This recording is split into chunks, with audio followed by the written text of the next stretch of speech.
Hi everyone, I hope you're all doing well. It's Steph here if you don't already know, and on this channel I just talk about all things career and all things lifestyle. So that just includes how I got into the commercial law industry and how I balance my time as a Black female entrepreneur and someone who has a 9 to 5.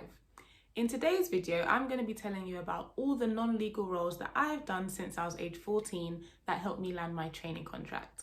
I've had a lot of people reaching out to me asking how they can make their life experience relevant to the training contract application, especially if they don't have any legal experience. So I'm going to talk to you about all the different roles that I've had, and I've had quite a few, and how they actually helped me get my training contract, and in some ways how they were probably just that little bit more beneficial than the legal roles that I'd actually done.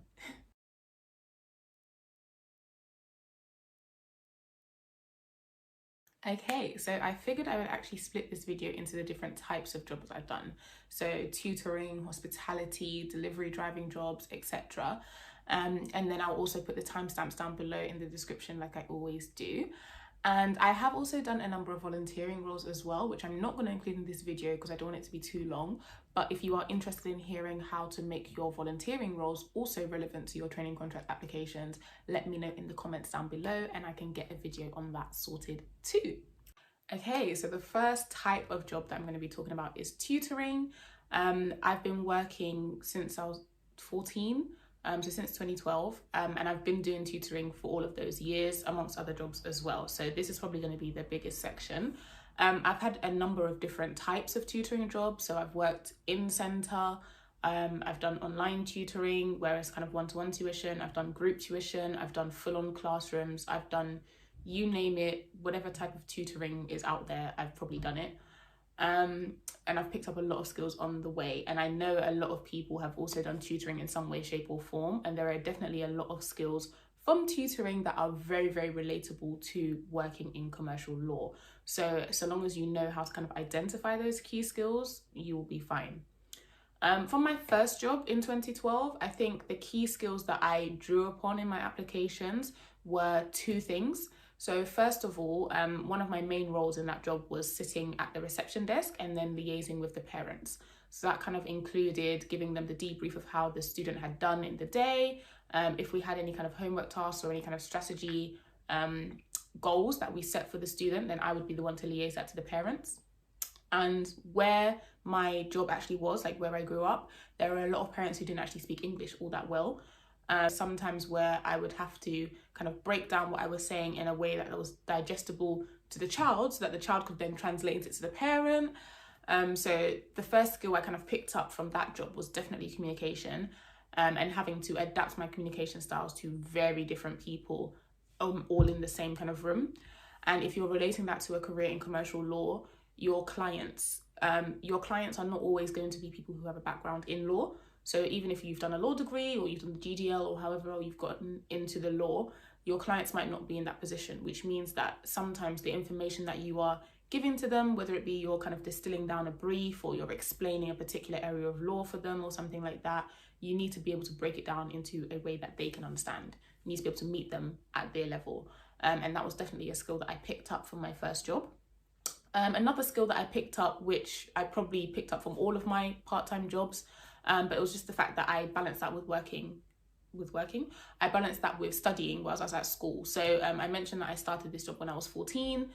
This was when I was in year 9. So I was kind of getting ready for GCSEs. I also moved schools in year 9 as well. So I had a very big kind of jump in terms of catching up with all of the new subjects that I was going to be taking for GCSEs that I hadn't actually learned from year 7 to year 9. So I had a lot of balancing to do in terms of my studying and then also in terms of working as well. And I used to work 3 days a week. So I used to do a Monday, a Tuesday and a Saturday. So it was quite intensive for me at the time in terms of my hours and in terms of balancing it. But I was able to kind of still come out with really good GCSEs and a really good reference from that job as well when I left at the end of my 3 years. My second tutoring job, I definitely picked up far more skills than from my first one, but I think that was just because I was older. So because I was a little bit older, I think I started that job when I was 17. So they were just happy to give me a bit more responsibility because I was older. I got to do really, really cool things like kind of going to schools and actually pitching to different schools or pitching to parents to kind of draw in new clients or draw in new students to come to the centre. So that helped with my marketing skills. And again, in terms of relating that to a career in commercial law, you may kind of be able to help with the business development side of your firm, or the firm that you're applying to. And you could be doing things like helping to write the pitches or kind of sitting in on pitches. I mean, depending on your level, it's unlikely that you'll be sent in to pitch by yourself, especially if you're at a junior level, but you can still be involved in the business development side of things at a law firm, and you just being aware of the business development side of things is really, really key. So that was definitely a transferable skill that I kind of honed in on every application. I made sure that every training contract application knew that I knew how to go and kind of sell or pitch or market. And that is definitely something that a lot of interviews that I went to, the interviewers would tend to ask me about that as well. So it was definitely something that they picked up on from their end. My third tutoring job, I don't think I gained anything new in terms of skills, so I didn't really talk about that one as much. It was also an in-centre tuition. The main kind of skill that I had was just that I was balancing it with my IB studies, so I was doing that when I was in sixth form. But that was pretty similar to, like I said, all of the jobs that I did, so it wasn't really anything different there. And a key thing I would just note there is that when you are talking about quote unquote non-relevant work experience, although remember, no work experience is irrelevant, just make sure that you are providing different examples. So where I've said that, you know, my first two tutoring jobs gave me different skills, I would mention the first two tutoring jobs. My third tutoring job didn't really give me anything new, so there wasn't really any point of me mentioning it because I wouldn't really be providing any new information other than saying I just happen to have a variety of different tutoring roles. My fourth tutoring job, so that was actually online tutoring. So I did mention that as a form of my work experience because the skills that I gained from that were slightly different to the first three. Because it was online tutoring and it was also one-to-one, I had to kind of create the lessons. So for me, the skill that I built up with that was knowing how to, again, break down information, but in written format, because I would kind of make all of the notes and make sure that it was easy for the students to understand and digest. I also had to understand how to do my own kind of finances because that was a self-employed role. All my other tutoring jobs, I was taken on under the PAYE scheme as an employee, even though I was under 18, so I didn't really have any tax to worry about anyway. But I was still on the PAYE scheme, so that was all kind of sorted for me. This fourth tutoring role, I was self-employed, so I did have to start thinking about how to kind of manage my personal finances. And that was definitely a skill that I drew upon in my training contract application as well. So the second kind of topic area that I'm going to talk about is retail. This area is probably going to be a little bit brief, mainly just because I've only had one retail job. And in all honesty, it's because as soon as I started it, I realized that I didn't like retail at all. When I first started working as a tutor and a lot of my friends were getting retail jobs, I was kind of seeing that, oh, they were getting paid a lot of money in comparison to what I was getting paid. And I did want to try it out. Got myself a retail job in a really large superstore, absolutely hated it. So I only stayed there for about 3 months and then I left because I just couldn't do it anymore. I felt like it was draining me, literally. So I just had to leave. But I did pick up a lot of skills whilst I was there.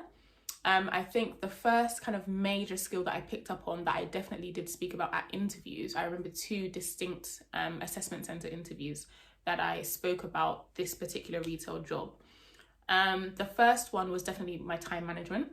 So at the time I was working night shifts at this superstore. So I would kind of have to wake up at about 2 a.m.